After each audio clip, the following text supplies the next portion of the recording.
The fictional city of Falkenheim, where Nazi Germany is starting to collapse, is the home of Jojo, a 10-year-old boy who keeps Adolf Hitler as his imaginary friend but can't tie his own shoes. He's a true nationalist and a fanatic, indoctrinated with Nazi ideals and eager to help his country during the war, and that's why he's joining Jungvolk, the junior section of the Hitler Youth, with his friend Yorkie.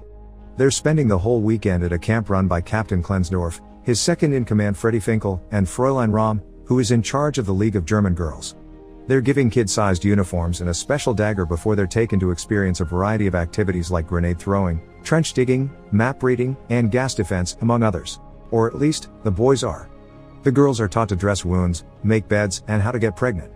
Jojo does well in activities like describing Jewish people and burning books, but when it comes to hand-to-hand combat, he gets scared and sneaks away, gaining the attention of the older boys. When the time comes for the boy to learn how to kill, these teenagers see how hesitant Jojo is and put a rabbit in his arms, asking him to demonstrate. Jojo swears he isn't scared, but he still can't bring himself to do it, so he tries to let the rabbit go.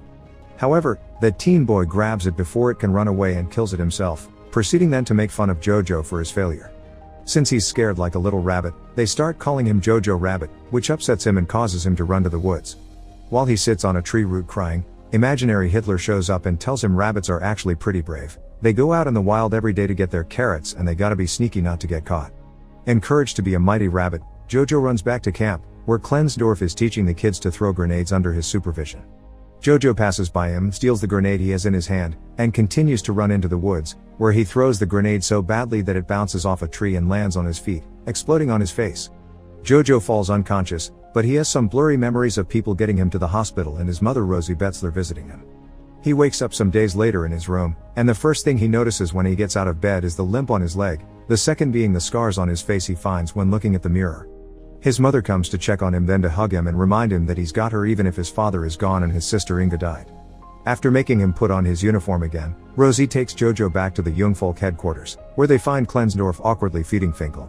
Klensdorf has already been demoted for negligence, but Rosie still hits him on the groin with her knee and slaps him with her glove, making him promise he'll give Jojo some work to do, even if it isn't on the field, and that he'll feel included. Jojo is given the task of putting up propaganda posters around town and delivering conscriptions, which he does with lots of enthusiasm. One afternoon, while working, he finds his mother staring at a group of people hanged at a gallows in the public square, and when Jojo asks her what they did, she replies what they could. When he goes home later, his mother isn't there, and he starts to get nervous when he hears noises coming from his sister's room. He enters the bedroom to investigate and finds a weird mark on the floor that goes up the wall, so he inserts his knife into it and manages to open a fake section of the wall. There is a space behind it enough for a person to crawl into and various objects spread around. At the end of it, he's shocked to find a young girl, Elsa Kor, who follows him out of the room as he screams and runs around the house in fear. She catches him when he's about to reach the front door and pushes him against the wall, showing him she has his dagger and admitting she's Jewish, but she's there because Rosie had invited her to hide in her house. If Jojo tells anyone about her, Elsa promises she'll say he and Rosie helped her, which would get them killed as well. After she returns to her hiding spot with his knife, Jojo rushes to his room and discusses his options with imaginary Hitler. Reaching the conclusion he should negotiate, he grabs a kitchen knife and a pot to protect himself, then returns to his sister's room to tell Elsa she should find somewhere else to live. He gets scared again, however, when she surprises him from behind, takes the kitchen knife as well, and kicks him out of the room. Jojo discusses things with imaginary Hitler again, and they reach the conclusion he should make Elsa feel safe so she'll drop her guard. When Rosie comes back in the evening, Jojo tells her he's heard noises upstairs, but she tells him it must have been rats. After Rosie puts Jojo to bed, she goes to see Elsa to tell her to be more careful, because if something were to happen, she can't choose her over her own son. She also reminds Elsa that as long as there's at least one person alive out there, then they are losing. The next day, Jojo goes to the swimming pool, which should help him with his leg. He notices Klensdorf and Finkel are there too, sitting closely together and showing fear of Rosie. After his mom leaves, Jojo approaches them and asks Klensdorf what he should do if he found a Jewish person. The answer is to call the Gestapo, who will kill them and whoever helped them. Jojo also wonders how one can even identify a Jewish person, to which Klensdorf says he doesn't know either and someone should write a book about it. Once he gets home, Jojo tries to talk to Elsa again. After pointing out they're at a stalemate because neither of them can tell on the other if they don't want trouble, he tells her he'll allow her to stay in exchange for information about the Jewish people, so he can write an exposé book. Elsa accepts and explains they're people just like him, but since he won't believe her, she says they're money-loving demons that are allergic to food. Jojo quickly catches on her plan to get him to bring her food, And when he starts explaining the Aryan race is superior and the Jewish people are weak, Elsa grabs him, covers his mouth, and shakes him as she explains to him there's nothing weak about Jewish people before she goes back to her hiding spot. When Rosie comes back in the evening, she burns something in the fireplace before pouring some wine and playing music. She's very happy because the Allies have taken Italy and France will be next. Jojo begins arguing with her for being against her country, so Rosie cuts the conversation short and tells him to eat. She isn't eating though, claiming she isn't hungry, and Jojo quickly suspects she's saving the food for Elsa, so he decides to have the leftovers for himself. He thinks that if his father were here he would understand, and since he wants to see him so badly, Rosie puts on her husband's jacket and paints a beard on her face with ash to scold Jojo for talking like that to his mother. Using her husband's voice, she also asks him to take care of her because she's doing the best she can, then she turns up the music and makes Jojo dance with her. The next day, Jojo gives Elsa a pencil and paper for her to draw where Jewish people live and where Jewish women lay their eggs. Elsa starts drawing, but she refuses to answer questions about her family. However, she does tell Jojo about her fiancé Nathan, who is away fighting with the resistance. The picture she gives Jojo is a drawing of his own head because that's where Jewish people live. Jojo gets an idea for a plan. He writes a letter pretending to be Nathan breaking up with Elsa and reads it to her, who obviously doesn't believe him, but it still hurts her to hear such horrible things about her with her fiancé's name attached to it. She rushes back into her hiding spot, and seeing her so upset and human makes Jojo regret the whole thing, so he writes a new letter as Nathan saying the last one wasn't true and he does still love her. Elsa thanks him and asks him to bring her more letters in the future. They play a game of who can name more famous and important people on their sides, and Elsa wins when she brings up Jesus. Sometime later, Jojo and Rosie go for a walk to the riverbank, and Rosie tells him how different this area used to be. There were people all the time there, dancing and enjoying romance, which Jojo looks down on. Rosie also thinks kids shouldn't be discussing politics, they should be playing and climbing trees, and everyone should be dancing as a sign of freedom. Jojo looks down on this as well and takes off on his bike, with Rosie following him closely. When they reach the road, they see a truck of soldiers return home, looking gloomy and defeated. Jojo goes back to his house in a bad mood as well, so Elsa tries to distract him by telling him ridiculous fantasy stories about her people. He starts warming up to her and enjoying her company, for which imaginary Hitler scolds later, telling him his German brain shouldn't be bossed around. After he goes to sleep, Rosie spends some time with Elsa, telling her she's glad to have her and see her become a woman since she couldn't do so with her daughter. The following day, Jojo goes to the Jungvolk headquarters, where he finds Klensdorf and Finkel talking to each other with their noses almost touching, a clear tension between them. Jojo tells them he's writing an exposé on Jewish people, but they laugh at him, not believing it's real.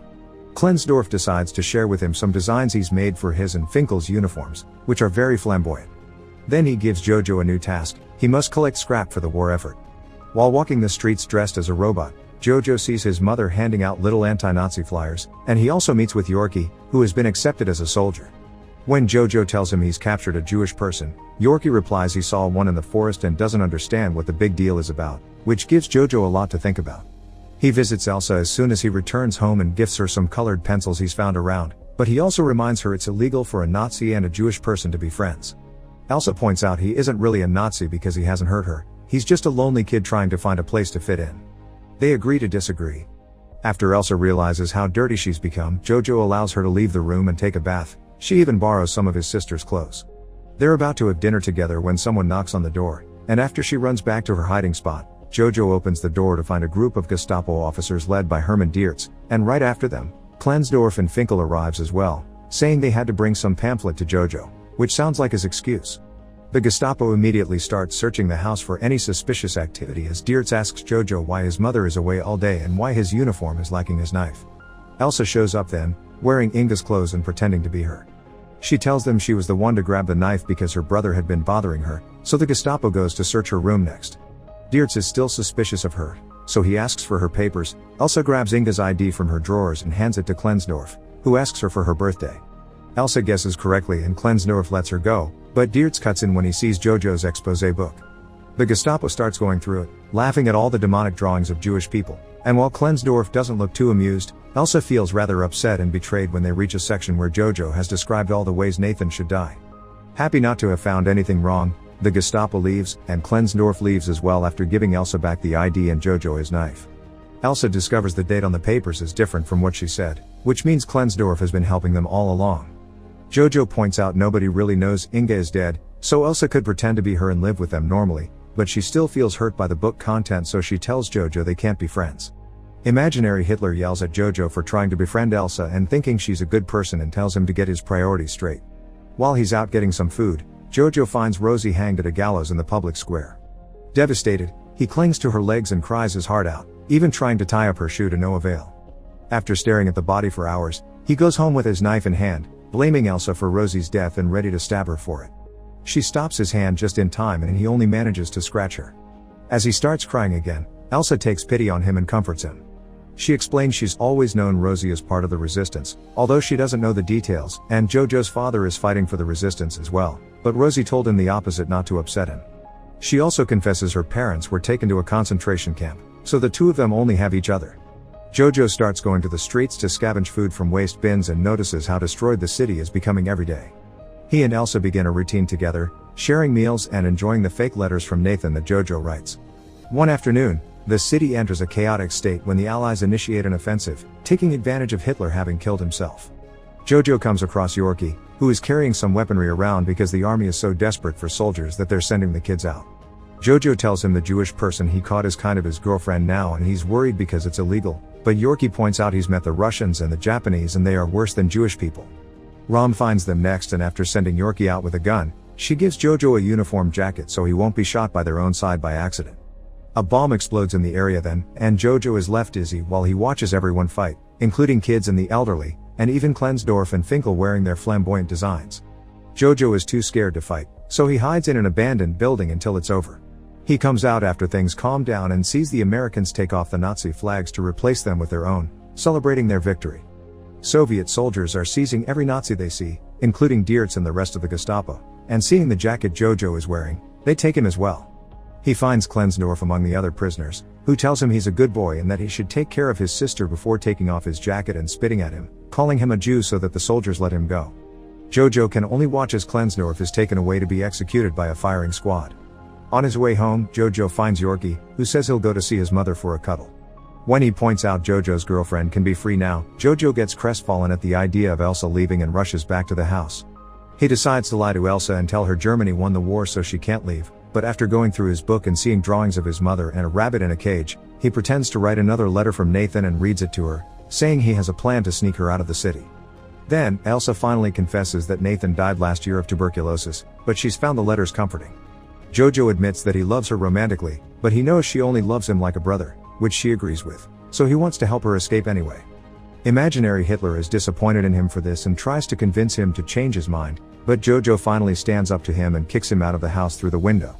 Elsa is hesitant to go out, but Jojo encourages her until she manages to cross the door. At that moment, a car with the American flag drives by, so Elsa slaps Jojo for having lied to her. When wondering what to do next, they decide to dance to celebrate their freedom.